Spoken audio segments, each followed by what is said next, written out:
Magandang hapon po mga kababayan, narito na po ang latest weather update ngayong araw ng Lunes, July 14, 2025. Sa kasalukuyan, southwest monsoon pa rin o habagat ang patuloy na umiiral sa malaking bahagi ng ating bansa. At ito po ay magdadala ng mga pag-ulan, pagkulog at pagkidlat, especially po dito sa may Western Visayas, sa may Negros Island Region, Zamboanga Peninsula, Northern Mindanao, Palawan, Occidental Mindoro at sa may Romblon. At mahaba na nga po yung mga araw na inuulan itong mga lugar na ito, kaya posible po yung mga pagbaha at pagguho ng lupa. Kaya mag-ingat po tayo sa mga kababayan natin dyan. Para naman po sa Metro Manila at nalalabing bahagi ng ating bansa, maliwalas po ang ating panahon, ngunit mataas po yung tsansa ng mga isolated thunderstorms pagdating po ng hapon at gabi. May minomonitor naman tayo na low pressure area sa labas po ng Philippine Area of Responsibility. Ito po ay huling nating namataan 1,880 kilometers east-northeast of extreme northern Luzon. Patuloy po itong lalayo sa ating bansa sa susunod na mga araw at hindi naman ito direkta makakaapekto sa atin. Meron din tayong binabantayan ng mga cloud clusters o mga kaulapan dito sa silangan ng Mindanao. Ito po ay posibleng maging low pressure area sa loob po ng 24 to 36 hours. Kaya patuloy po itong minomonitor ng Pag-asa at manatili po tayong updated.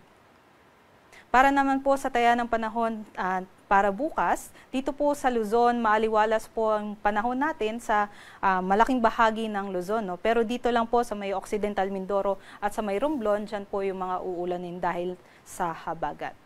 Para po sa agwat ng temperatura, dito sa Metro Manila, 25 to 32 degrees Celsius, sa Tuguegarao, 25 to 34, at sa Legazpi, 26 to 32 degrees Celsius. Para po sa Palawan, sa Visayas at Mindanao, sa Palawan po at sa mga kanlurang bahagi ng ating itong area na to, sila po'y uulanin dahil po sa habagat. Pero sa nalalabing bahagi naman ng Visayas, Mindanao ay maliwalas po yung ating panahon. Agwat ng temperatura dito sa Puerto Princesa, 25 to 31, sa Cebu, 25 to 32, at sa Davao, 24 to 33 degrees Celsius. Ito naman po yung 3-day weather outlook sa mga pangunahing cities ng ating bansa. Sa Metro Manila po at sa Legazpi, maliwalas po ang ating panahon bukas pero may tsansa po ng mga pag-ulan sa pagdating ng Wednesday hanggang Thursday.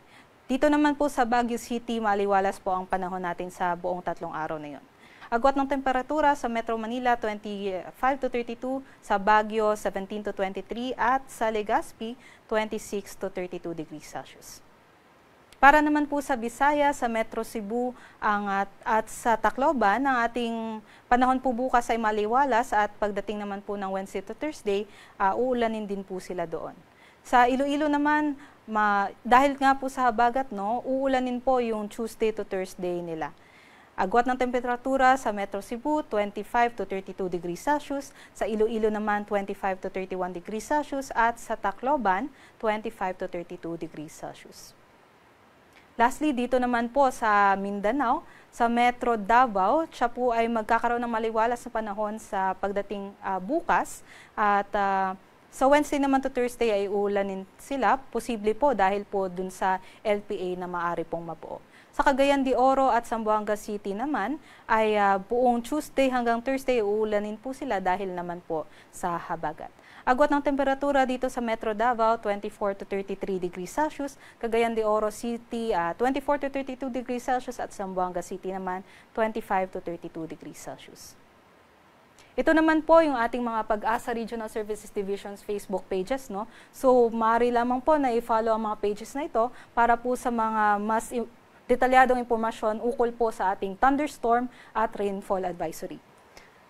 Pwede din po natin i-view itong thunderstorm and rainfall advisory sa website na Panahon sa panahon.gov.ph.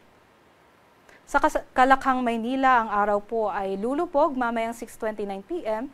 at sisikat naman bukas ng 5:35 a.m. Para sa karagdagang impormasyon, i-follow lamang po ang mga social media pages ng Pag-asa sa X, Facebook at YouTube. At para sa mas detalyadong impormasyon, bisitahin lamang ang aming website pag-asa.dost.gov.ph.